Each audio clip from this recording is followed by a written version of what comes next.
Hello, welcome all to this interesting session. International Association of Facilitators, IAF, is a worldwide community of facilitators. It has members in more than 65 countries. In short, IAF stands for Enabling Powerful Change. Facilitation Week is celebrated by IAF globally to ignite facilitation-related initiatives, to build an understanding of how facilitation can be used in varied areas of life, showcase the power of facilitation, and create a sense of community amongst facilitators. This year, the Facilitation Week is celebrated from September 11th to 17th across the globe. We from Chennai Hub of India chapter decided to have an interview from distinguished facilitators to elicit their views on process facilitation. The moderator for this discussion will be Roop Anand. He is currently the CEO of Ashwin International Chennai. He is also a graphic designer and photographer, multifaceted personality. And panelist Narsi is head of learning and leadership development with Sundaram Finance Group. He is an endorsed facilitator, certified executive coach, former global board member of IAF as director of conferences of global events. Another panel member, distinguished panel member, Kala Diwanji, is co-founder at 60 Bits Consulting. She is certified professional facilitator, CPF, from IAF. Now, with this brief introduction, I would hand over the session to you, Roop. It's all over to you. Thank you, Ramesh. I'm so privileged to be here in this conversation. Hello and welcome to Narsi and Kala. And thank you, Ramesh, again, for giving me the opportunity. I'm sure we're going to have a fruitful conversation on facilitation.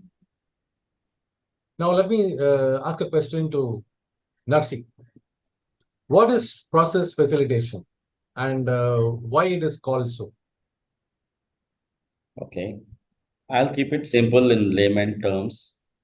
So imagine a map. There is a point, starting point, and there is a ending point, a destination, which is P. So, and there is a route map. Okay, so if you can visualize this, you can understand what is process facilitation.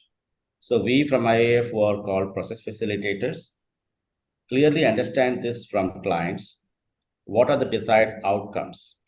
And then we exactly decide on a process which will take the group from point A to point B in the most effective way possible. At the same time, why is it called so? Because it's the process. So just adding on to what Narsi said, if you want to put it up terms and principle and framework, so we as process facilitators follow the principle of diamond of facilitation. That means any of our process that you just heard Narsi say, from taking from point A to point B, how is it as we process facilitators create the divergence, shared understanding, and the convergence? So if our processes have this diamond of facilitation, then it is called process facilitation. Thank you, Kala, and thank you, Narsi. That was a very good explanation of what is process facilitation. I'm sure this will help a lot of people who are seeing this will get an idea, better idea, and a simpler idea of what is process facilitation. And Kala, I'd like to ask you, is there a difference between process facilitation and training? In today's times, a trainer and facilitator has been used, interchangeably without people understanding there is a very big difference. So let me make it very simple for people to understand when you're listening to this. Training is imparted when, the skills have to be given. Like suppose there is a newcomer in an organization, he's joining the organization new, he doesn't know anything about the policies and the processes of the organization. That time he needs to be trained on that. Right? Now, the same person has had some time in the organization and is having a problem. Now, he is having a problem, right? So that means he would be also having a solution.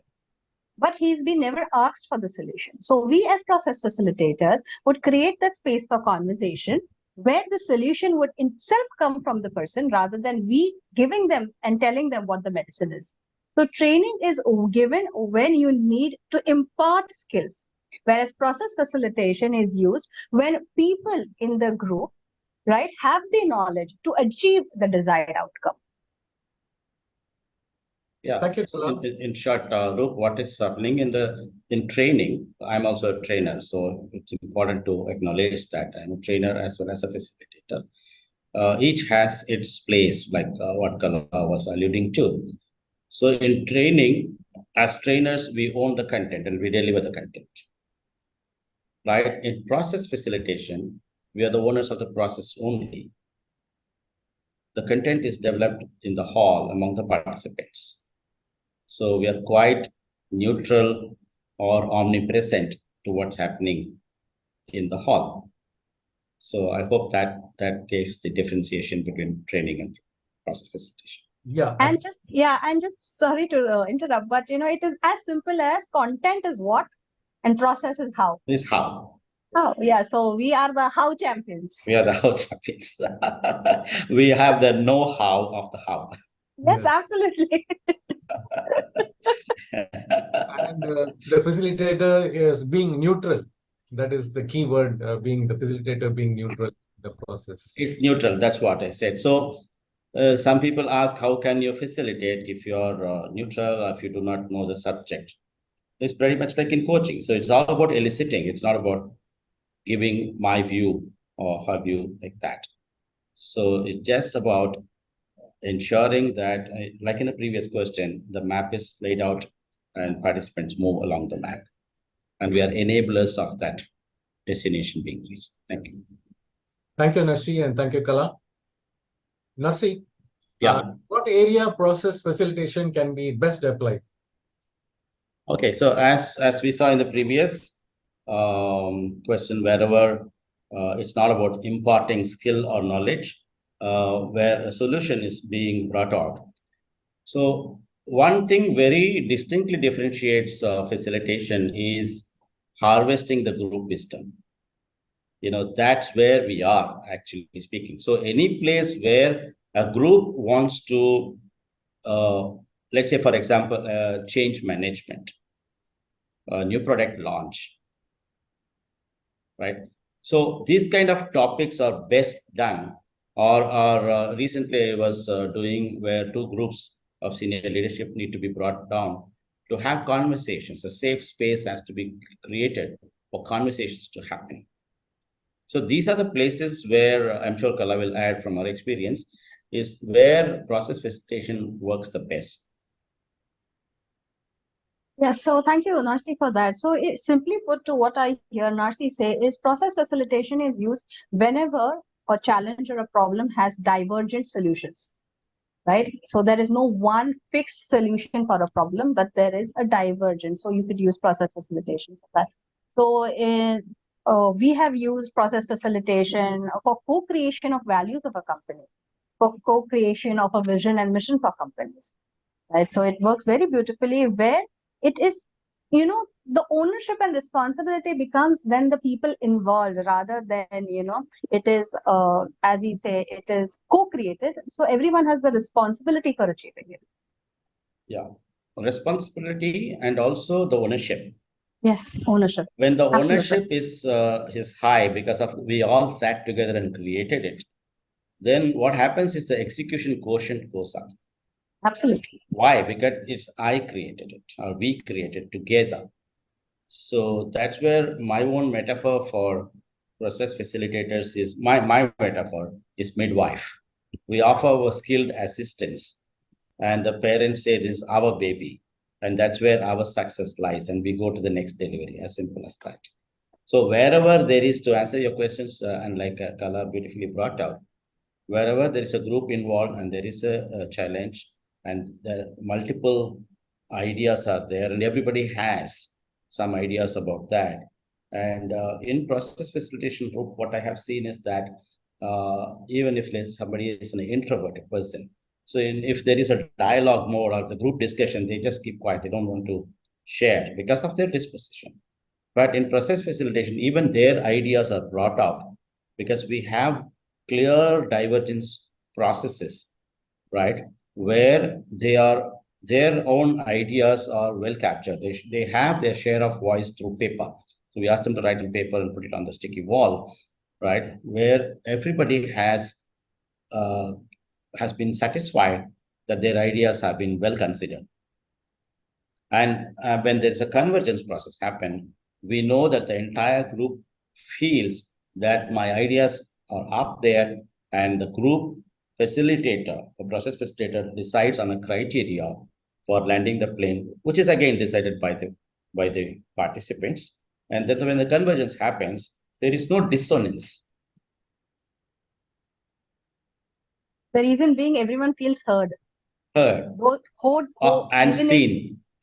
And because they feel that even if my point was not taken, but at least I got a chance, an opportunity to be there, to be heard. And as humans, I think the basic necessity to be heard and seen is so very important, that basic respect that a process facilitator gets into the whole space of conversation. So to answer, so what we captured, so I mentioned about change management, a new product development, and she mentioned about visioning. And again, I mentioned about where conversations need to take place. Critical, crucial conversations need to take place. There are defined processes which can really safely take the group to conclusion. Thank you, Narsi. Thank you, Kala. So that means there are many areas of where we can use process facilitation. Yeah, that's a great yes. thing to know about. And can you share some success stories of application of process facilitation in corporates as well as in social sector? Kala, I'd like you to take this. Okay. Thank you. So we largely work in the corporate sector. So I would have some examples for that. So very recently, for a very large Indian automotive manufacturing company, we helped 120 of their HR VP to become their internal consultant, internal process consultant.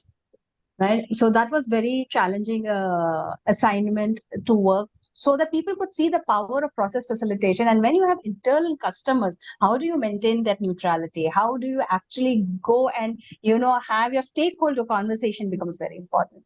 The other example, which is very close to my heart, is one recently done for a film company, where we co-created the values for them and helped them cascade it. So it was so beautiful to see when the whole organization came and we created these processes where, each one could voice the value that they thought that the company stood for, what were the behaviors, that could be seen as those values, and then cascading it. Right. So that was something very powerful, where we saw the real power of process facilitation, where we went even to the feet on the street to ask them what did that value mean to them. And it's so beautiful, at the end when you read it, it just seems that everyone is talking the same thing, but in different words. Yes. So as a process facilitator, you feel the joy of seeing, wow, it is so much, there's so much knowledge, and it's just that we need to ask people. It's just about that do we really ask people? Do we give them that space for conversation?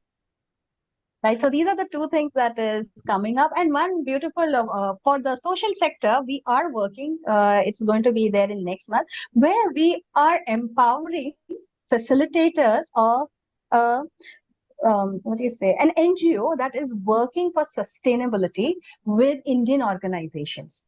So they're working for sustainability for change. So we are empowering these facilitators with the tools of process facilitation, the tools for conversation, so that they can have meaningful conversations with the stakeholders. That's the government officials, the organizations, the people who are going to be affected by these changes that they're asking people to make. Right. So that is something I'm looking forward to for next month. Okay. So in my case, she's spoken about the corporates. I'll talk to you about the social sector. This is Ramesh was also there. I think it was last year's Facilitation Week, Ramesh, where we did in the Brahma Kumaris. Yeah. So it was about a bunch of about 12 or 15 villages, and ladies. So the hall was about 160 to 180 villagers.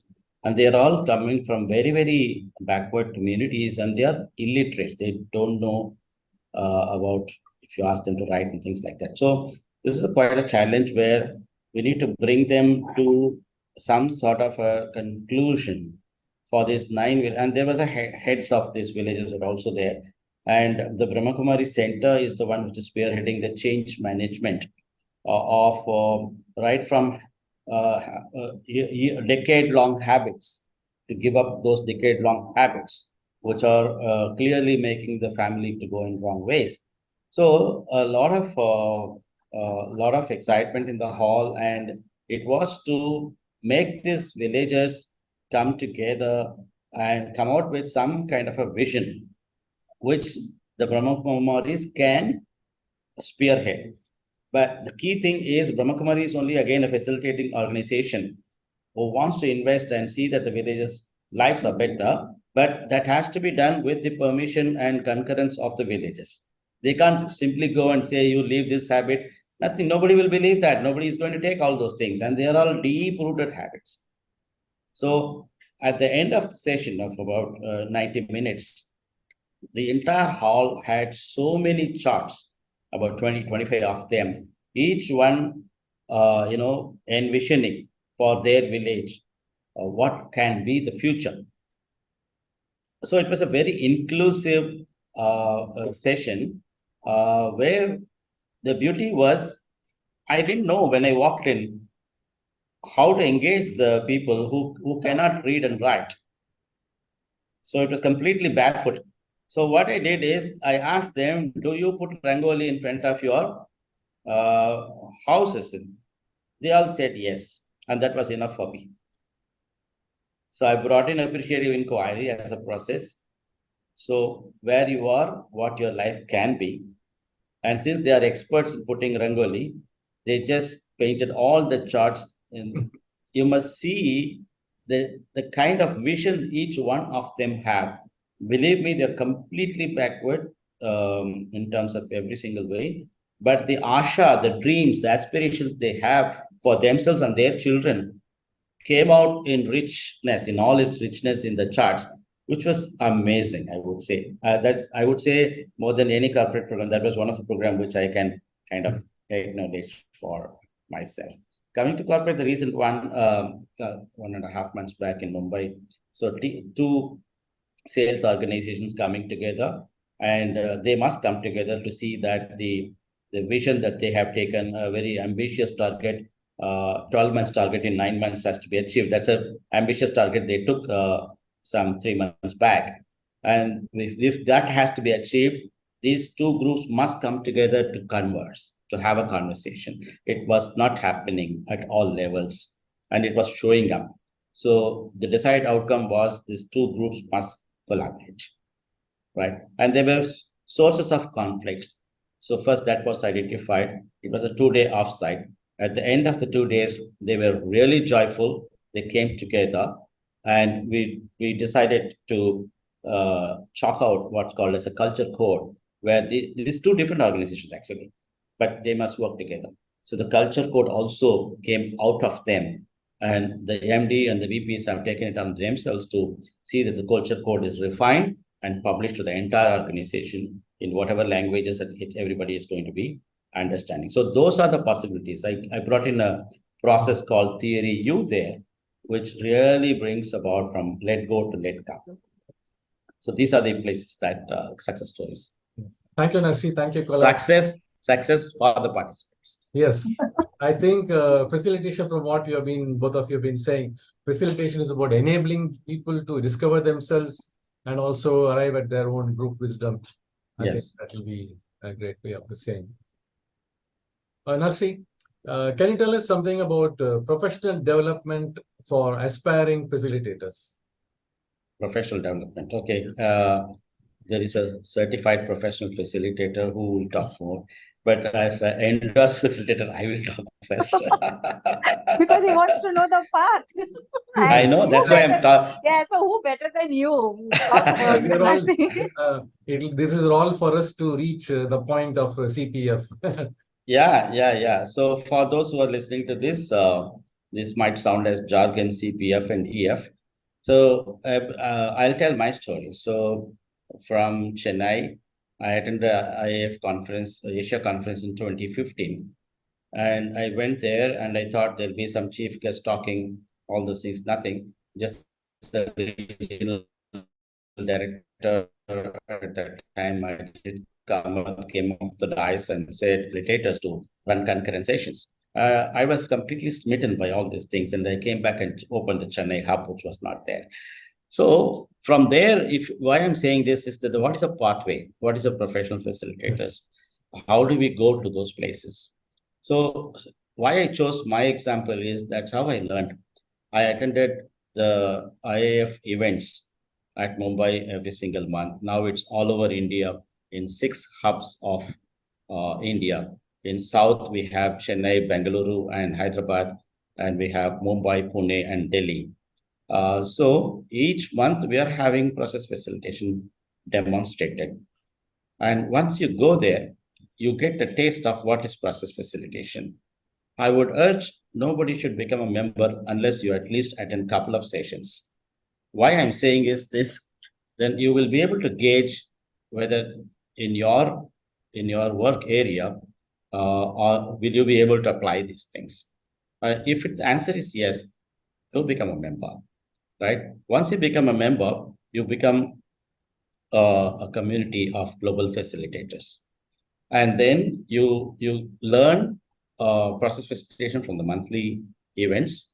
And once you have gained some skill in this, there is the first step called endorsed facilitator.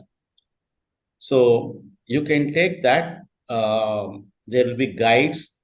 There is a mentoring program every year IAF gives. The senior accomplished facilitators all over the globe will be mentoring you how to further deepen your knowledge of facilitation so that you are skilled enough and you have the competencies ingrained in you through practices. And then there is a knowledge assessment test. Once you do that, then you will be certified as endorsed facilitator. The next level of that is what is called a certified professional facilitator. In all these things, IF community has a very generous set of facilitators will be helping you at each of these hubs wherever you are. But for talking about the professional development further on from endorsed facilitator, I would request my friend Kala to take over and talk a little bit about her facilitation journey, CPF journey, and what is there. Yeah, Kala, Thank you so much. I would like to ask you, you've been a CPF for past many years. And I would like you to tell us about the before CPF and after CPF and how the journey has been.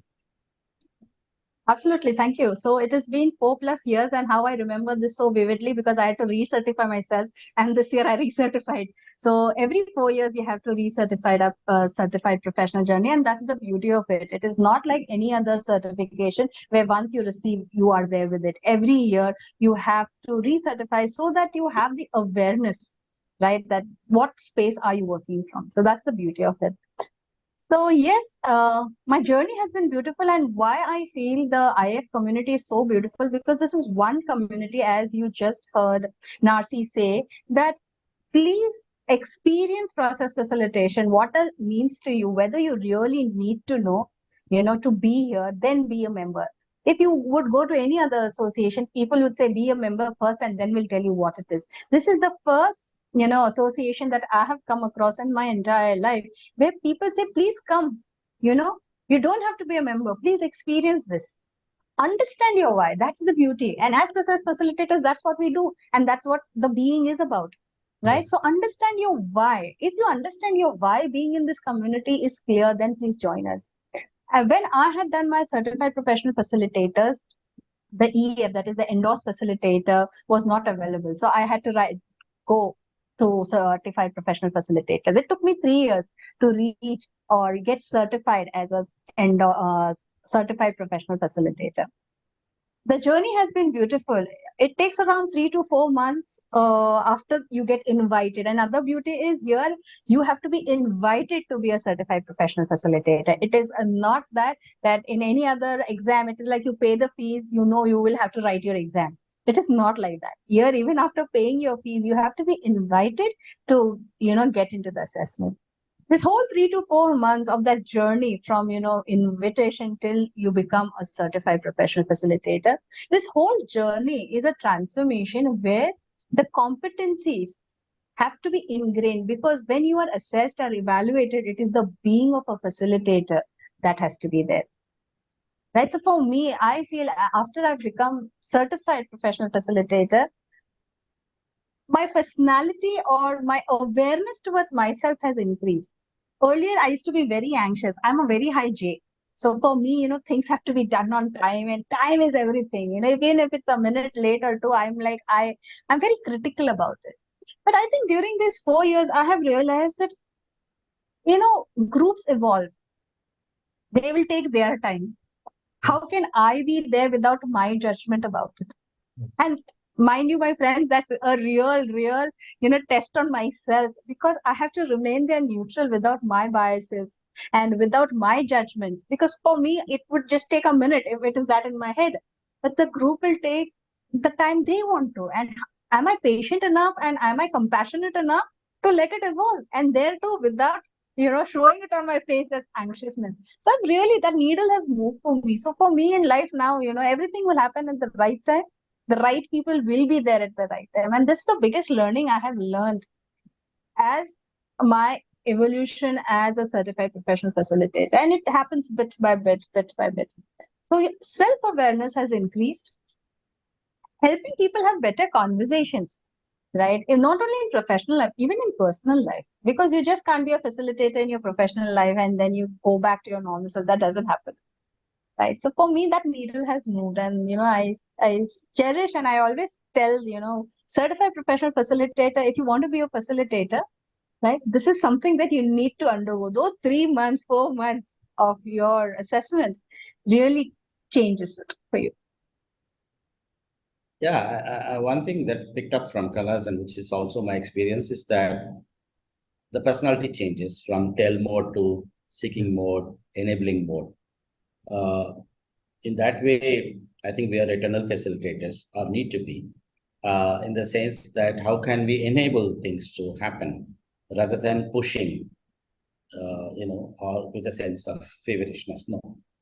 So my own personality has changed, I would say, after 2015 IAF, where I'm willing to wait like a crane with a lot of patience for the big fish to come. Yeah, I really tuned in when Kala said that I might have caught it earlier because I designed it, but they are going to take time because they are just now coming to the hall and working with it. And it means a lot to them, their life, than me as a facilitator. So I must be able to allow that space for them to dance in their own pace. That's what it is. Thank you. Thank you. I think one should say facilitation is a life changer for the better. It is. It Yes. is. Yeah. It's larger than life, and that's why I keep going for that. It's never, you can say, been there, done that. It's never. That's why in IF we don't have the terms like senior facilitator, junior facilitator, nothing like that. Everyone is a facilitator. And the way this community adopts a newcomer, a new member, we have a WhatsApp group for India. All that you have to do is that I'm going to conduct this session. So any ideas? Within 3 minutes, you will have some ideas coming. I'll say, DM me and I will help you. What a generous community. Wonderful. Yeah. Now, talking about IAF, what are some of the benefits of the members of the IAF? Narsi, can you tell me something about it? Yeah, I think I ended that. Yeah, on so that topic. the generous community, one, you're a part of it. You're a part of a global community, which is present in 65 countries, as Ramesh mentioned in the beginning. And apart from that, there's something called session labs, which all of us as members, there are about 600 to 700 methods, which has been generously contributed by facilitators having done a particular workshop. All a member has to do is to go there and put a search word, let's say team building. Immediately, the processes will come as to what are the processes and how it needs to be facilitated for a desired outcome. I think for members and non-members also during this facilitation week, even non-members can go to the IAF website and go through the plethora of processes, the repository, the full Vishwarupam of that available. So what I'm coming to is, the benefit is that you are a member of a global community and you have professional development channels like what the NDAS facilitator is about, and the certified professional facilitators. So there is a, what I can say, there is a beautiful crucible available for you to really blossom as and then you have the global webinars happening all the time in each of those regions, and there isn't anything charged for attending a global webinar, where the best of the best facilitators from across the globe come and offer their time to showcase a particular process in that 90 minutes. So these are the highlights. The rest has to be, it's very difficult to say how a mango will taste you. Yes. You need to sink your teeth in and experience the Alfonso for yourself, as you can see from our faces. Thank you. Very well said. Yeah, very well said, Narsi. I like the metaphor of the mango. It's like, it looks good, but how is it going to benefit you? You'll only come to know once you sink your teeth in. So even if it is sour, it will help you in some way. Some Right? ways. Yes. Yeah. But if you don't like mango, you can just replace it with any of those beautiful dishes. Yes. Would you like to add on to that, Kala? Member benefits from your perspective? No, I think you've covered. And I think it is just, if you know your why you're in the community, those benefits are always there. Always And there. and we always say, we as process facilitators are invisible goodness. So how can you Yeah. say, what does this goodness will emerge for you? Right. So you have to be there to experience it each and every time. Yeah. For us, being there and being yourself itself is a benefit. Absolutely. And then conferences, India conferences every year, and conferences also come with discounts. I am not trying to talk the monetary benefit of it, but just as a gesture, IAF gives a discount price for the conferences, all the conferences. Just adding to what Narsi said, if you're a member, any webinar that you're attending is free for you. Free Right? for you. So if you're a non-member, you pay for it. So any webinars which are there online, it is free for us to avail it for Yes. free. And even the pricing is just, since we are a not-for-profit organization, the pricing for non-members is really low compared to the value that you get. That is. And I would like you to experience that and experience it and know for it yourself. Thank you, Narsi. Thank you, Kala. Kala, how is it advantageous to bring in facilitation in today's corporate environment? That's a very interesting question. In today's times in organizations, you have multi-generation workforce coming together. So it becomes very important, to get facilitation rather than being in the tell mode, to be in the enabling mode, because you have so many generations working together, reaching towards a common goal. So how do you make each and everyone feel heard? Because everyone has their own different styles of working, right? And their being. So how do you create that space for conversation? How can you, even the junior most person come up to the senior level and say, look, man, I have a problem. Can you please help me? How we as leaders, use facilitation to show our vulnerability to find solutions from people. In today's world, you cannot have solutions for everything, because when COVID happened, people didn't know what to do. Yes. Organizations succeeded when they had leaders who were in the facilitative mode, going back to the employees and saying, we don't have an answer. We need to sustain this. What do we do? People poured in their solutions. Workable solutions were taken up by management, and organizations pivoted. If it was an authoritative kind of an organization where the space for conversation was not given, right, and people didn't have solutions, those organizations are still finding it very challenging to run organizations. So I feel process facilitation really is the most important skill today's leaders, people managers need to have, because everything is about experience. It's about employee experience, right? Today's generation doesn't want to work for money. They want to be felt heard. They want to be felt seen, right? So we have to incorporate process facilitation where all these things are taken care of. And that is how, as in our earlier talks, you would hear that how important it is for people to have the ownership and responsibility. The feeling that, yes, what I'm doing is something that I have co-created with my organization and I need to give 100% to it to achieve it. So I think in that way, the space for communication, the space for conversation, the space for dialoguing, the space where people can be easily vulnerable to show that we need solutions from you. The human connect, moving away from transactional connect to human connect, right? From moving away from micromanaging to micro inspiring.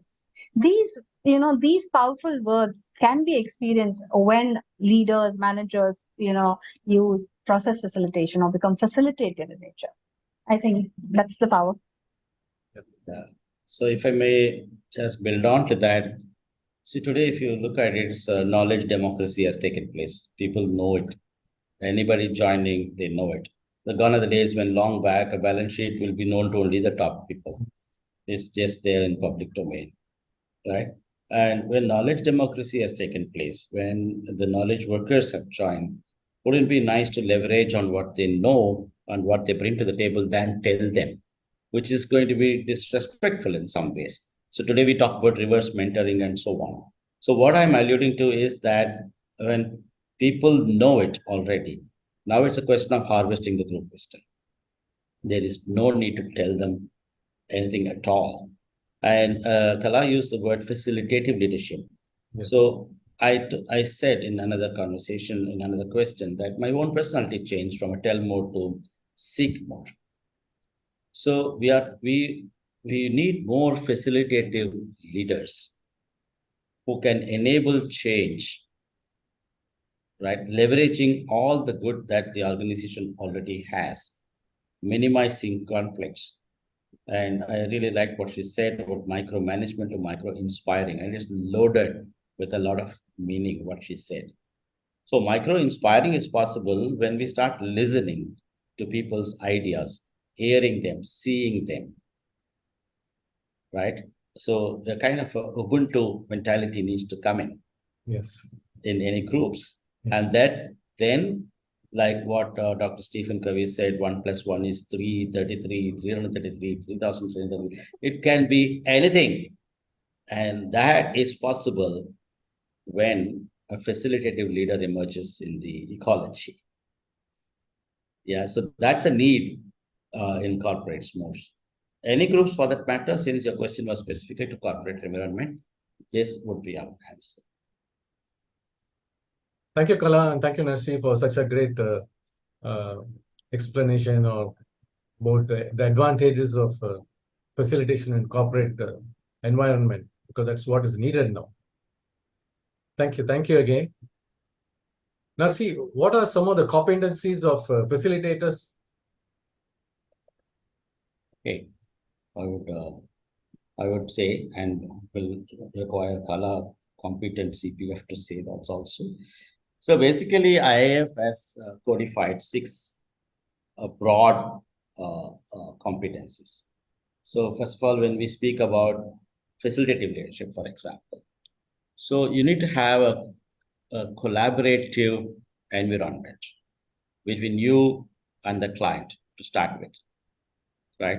So the first competency would be to create collaborative client relationships.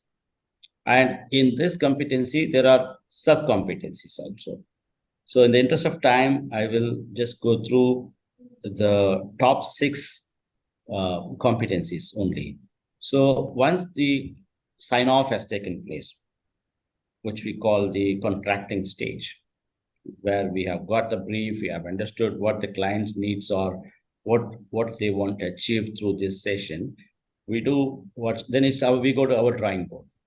Like pretty much like an architect takes from you what kind of house that you want to build.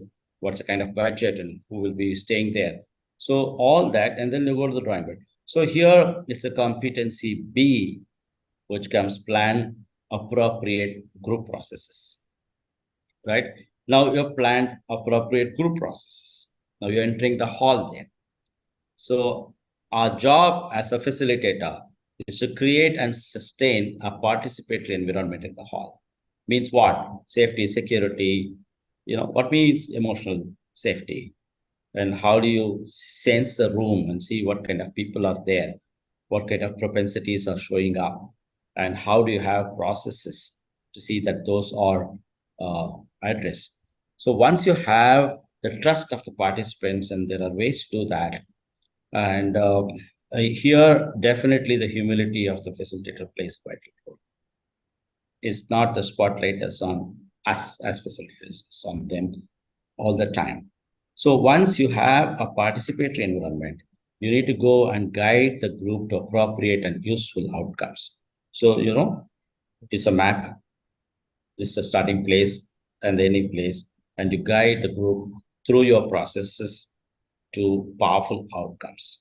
So in 100% facilitated sessions, we do precious little, as I said, just lay out the group map, and then they know how to navigate that, and come in only when there is a doubt on the processes. Are they going according to the processes? And a trained facilitator needs to hold processes, but not hold on to it. Which means that when there is some kind of dynamics emerging in the hall, so we need to be flexible enough to see that certain other processes are brought in, not wedded to anything, right? And as we said, we want to be endorsed facilitators, we want to be certified facilitators, and we want to recertify. All this calls for building and maintaining professional knowledge. All the time we are learning at every single session. As facilitators, we are also learning. So that is why in IAF conferences, if our proposal gets selected, we are like delegates. We pay the full fee, right? And we pay the full fee. And when my facilitation session gets over, I gain from the very experience of that, as well as attending other facilitation sessions. So these are the 5 and the last one is model positive professional attitude as a process facilitator, which is the being aspect. The two last, according to me, as the being, and so that when the foundation is strong, it's like if you imagine a triangle, which is called as a success triangle of a facilitator. Even if one angle, which is a knowledge angle, I go on devouring a lot of processes, the success triangle will not grow unless there is a simultaneous expansion on all the 3 angles. Isn't it? Knowledge, skill, and attitude, the being part of it. So the more and more we facilitators invest in the foundational part of the being, how can I be, then the other things comes quite well. Yeah. So these are the 6 competencies. I hand over the mic to Kala to come in with her experience. No, so very beautifully said, Narsi. You've covered all the 6. Just getting the listeners' awareness that these 6 competencies are not standalone. They are so very interrelated. So if we are, as you heard him say about the triangle, if you are, if you don't contract well with your stakeholders, you will not be able to design your program well. If you don't design the program well, you lose your neutrality, right? Then you're not able to manage the conflict. And in all this case, you will not be able to grow and learn, and you're not able to, model the positive mindset that you're supposed to do as a facilitator. So you see, everything is interrelated, and it is not that this is the first step, this is the last step. For me, I would start with the E and F first, because without that being, you're contracting, even in the contracting stage, that could go for a mess, because so it's very important. It is not becoming of a process facilitator, it is being of a process facilitator. Right. And when you are interacting with facilitators who have been in the depth of facilitation, you really truly understand what it is. right? So I think these competencies have to be you have to embody, it just gets embodied in you. And this can happen only when you attend more sessions, when Yes. you attend more webinars, just reading processes, you will get so many processes. You have more than 700 now if you during the facilitation week.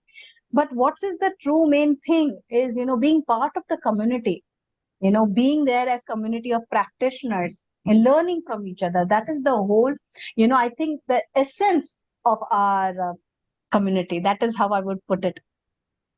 Yeah, so there is an incubator called IIF to see that each one of us hatch well. Yes. And rightly so, Kala started off with E and F competencies for the being. So the more we work in the being, the doing becomes better. The more we work in the being, I move from I to we, and I move from tell to seek. And that patience that Kala was talking about in the hall comes when I work on the being level. So competencies, one is to learn, but more we deliver, better we become. Absolutely. More we facilitate, better we become. Thank you, Narsi. Thank you, Kala, for such a wonderful conversation. We had such beautiful, enlightening answers for all the questions. I'm sure whoever was listening would have a wonderful idea of what is facilitation, what is process facilitation, and what are the areas we can do it, and how are the advantages and the development and the competencies to become a good facilitator. Thank you once again, Narsi. Thank you once again, Kala, and thank you, Ramesh, for giving me this opportunity to speak to you all. We had a wonderful conversation. Thank you once again. Thank you. Thank you very much. It's been a wonderful conversation, as you said, and it's a lot of rehashing, relearning, and co-learning, co-facilitating everything. Thank you very much. Thank you. It has been wonderful. And happy Facilitation Week to all, and hope to see all our non-members coming back into the community, coming to us, and we are there with open arms to welcome you, all of you. Thank you so much. Thank you. Thank you. Thanks for encouraging that small idea that discussed amongst us, and you just built on to that. You encouraged me to build on to that, and encouraged me to get in touch with Shyam and Kala as well. And thanks, Kala, for immediately agreeing to this in a very short notice. And thanks to for agreeing to moderate this so well. It has come out so elegantly and so seamlessly. So thank you all for being part of it. Thanks. Thank you. Thank you, Ramesh. Thank you. For spearheading this. Thank you.